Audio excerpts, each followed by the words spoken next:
Happy Thanksgiving from my family to yours. In today's video, I want to consider the question, can you ever really go home? And what is home? What does that really mean? I hope you have a wonderful Thanksgiving and a great holiday season this year. In this video, I want to talk about what it means to be home.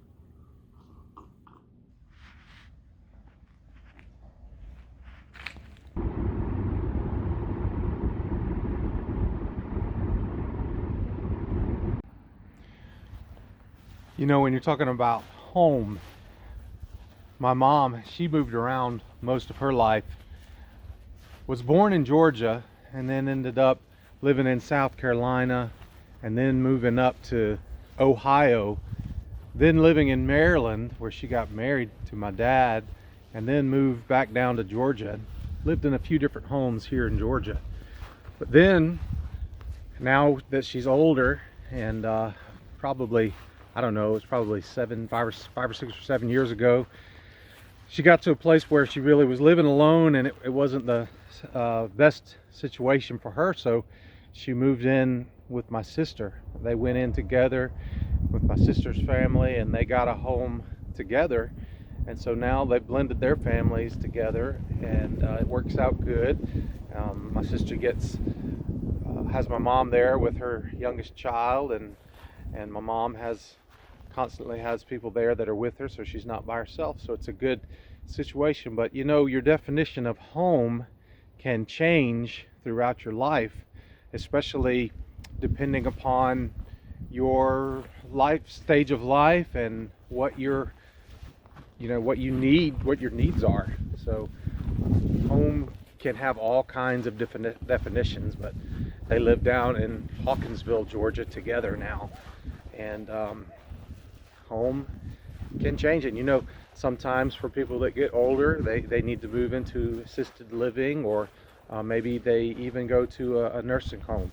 And home can take on a lot of different definitions. Genesis 12:1 and 2. The Lord had said to Abram, "Leave your native country, your relatives, and your father's family, and go to the land that I will show you. I will make you a great nation. I will bless you and make you famous, and you will be a blessing to others." So what does it mean to be home?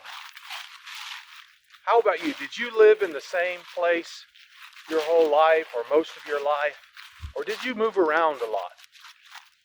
Different families have a different experience. My family, we moved around a lot growing up. I was born in Prince Frederick's, Maryland, on the Chesapeake Bay, but we moved from there when I was only 6 years old. We moved to Silver Springs, Maryland, right next to Washington, D.C. We only lived there for a year and a half, and then we moved down to Macon, Georgia, which is where Central Georgia is where my father's family was from. And then I lived there, moved and lived in 2 different houses while we lived in Macon, and then went to college, and then from college moved here and moved to there. Then I became a preacher in the Methodist church, and they move us around every 2 to 5 years usually. I've actually lived in my current place, my current house, for 12 years, which is the longest I have ever lived anywhere. And so I've really enjoyed living up in Cohutta, in Whitfield County, Georgia. But I know that as much as I like that place, and as much as it has been a beautiful home for me and my family, it probably won't be the last place that we ever live.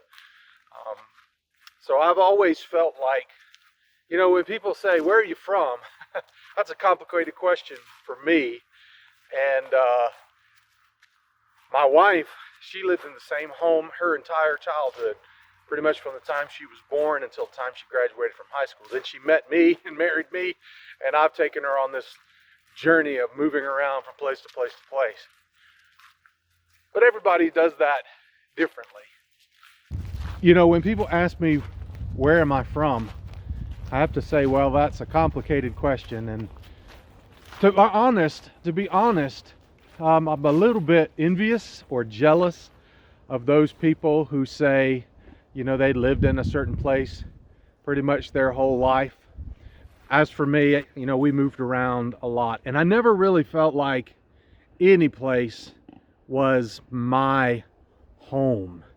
I always kind of felt this kinship with a guy in the Bible named Abraham.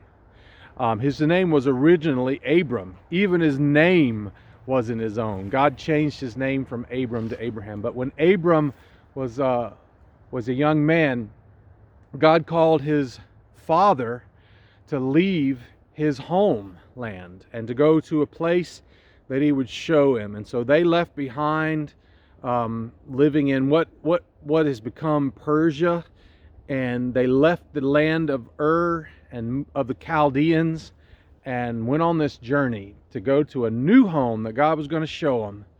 And about halfway on the journey, Abram's father died, and then God repeated the same call to Abraham, and Abraham left and took off, and he is the man that left from the Ur of the Chaldeans in Persia and came on over to what is now the promised land of Israel. God said, I'm going to make you a father of a great nation. There's going to be so many descendants that came from you that you won't even be able to count them. There'll be more than the stars in the sky at night or the sands on the seashore. And so that was Abraham. But I felt a great kinship with Abraham because he was always a man who lived, he didn't have a homeland. He left his homeland to go to a new place that God had showed him, and he had that faith in God that something great was going to come of it. And here in this house where my in-laws, my mother-in-law and my father-in-law lives, is very interesting. It's it looks sort of like a modern house now because they've got you see it there, maybe you can see it there in the background. They've got siding on it, vinyl siding on it, like a modern house, but it's actually a log cabin. You go underneath in the crawl space and you'll see the old original logs where they built the house, and they've expanded it at different periods of time. I wish I had a written history of that home because I just am fascinated by history. I think it would be a fascinating story. But my in-laws' home was probably built in the 1800s, and it was built by pioneers that moved into this area in Georgia. And I think about those pioneers, how they felt this call, this drive to leave their homeland or to leave their hometown and the place that they lived, and to move on to a new place and try to make a new life and a better life for themselves. America, this great nation, so much is built upon that idea of looking for something new that God has given. It's the thing that led the pilgrims to leave Europe and come to the New World, to make that treacherous journey. And then when they got here, it was the same drive that led those early settlers and those early Americans to make their way westward across the continent until America became the land that was established from sea to shining sea, from the Atlantic coast to the Pacific coast. There's something about that drive, and you feeling God calling you to move on. And that, I guess, goes all the way back to Abraham, doesn't it? That call to move, whether it's eastward or westward, and to go find that place that God is calling you to be. What is home? I'll tell you what, home, for me and my faith, home is something that's greater than just a physical place on this earth. There's the old cliche, say home is where your heart is. And Jesus said, where your heart is, there your treasure will be also. You remember that? For me, home is with God. I was built, and I believe all human beings were built for a relationship with God. That is something essential to who we are. It may not be as urgent as the air we breathe, but it is as essential as food, shelter, water, and air that we breathe. The need in the human heart to have a relationship with God and with other people is something that is ingrained in us. And so I think about the eternal destiny of the human being is to be restored to that relationship with God. The story of Abraham going to the promised land, a story that somehow I feel like is echoed in people who are always going where God is calling us to go, is the story of us going home. And no matter how much you love the place you live, whether you've lived the same place your entire life, or if you've moved around like I have, there's something that in your heart, there's this longing. There's somehow this feeling that everything is not perfect. Everything, it may be great and you may love it, but still there's something important that's missing. And I see that, I see glimpses of that idea also every time I do a funeral. Because I know if this is a person that I've known that's been a Christian, put their faith in Christ, I know that they've gone home to be with the Lord. And so that gives me joy to think of that great homecoming celebration. It's something that we catch a glimpse of every time we come home for a good visit with people that we love, with our mothers, our fathers, our sisters and brothers. But it's only a glimpse, my friends. I believe that there is something greater that's coming, and that's what eternal life is. That's what living in the kingdom of heaven is. That's what that relationship with God, when it's finally fulfilled, when we finally have the sin part of us that corrupts our relationship with God, when that's removed and we are completely and made whole and perfect once again, God says He's going to make us a new creation. Even this wonderful, beautiful earth in which we live, God is going to recreate it. The heavens and the earth will be made new, and the old will be gone forever, and everything will be made new and perfect.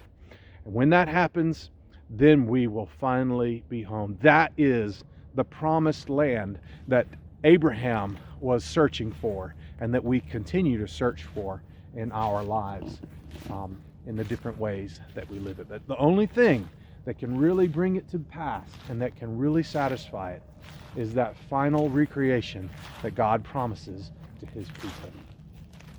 I really like this property that where my in-laws live. They got a surprise when they came in here. They had some blueberry bushes that they didn't plant. I guess one of the previous owners must have planted them. But they moved in, and sure enough, when the harvest time for blueberries came, they had blueberries all over their blueberry bushes. And so yeah, I was able to take some of those blueberries and pick them. I picked a gallon of those blueberries. They were so much easier to pick than the blackberries that I have at home. I have wild blackberries, excuse me, at my home, but they're thorns. They have thorns all over them, so you really got to get out there and fight them. But these blueberry bushes don't have thorns. So yeah, they don't look like much right now, but they were loaded up with blueberries, and I picked a gallon of those things, and we made blueberry pancakes, and my favorite was the blueberry jam that I was able to make, because I've been learning how to do that. And we still have a few jars of that stuff. I've given a lot of it away to different people, but I just love taking something God has blessed you with and turning it into something useful. And that's what we did with those blueberries.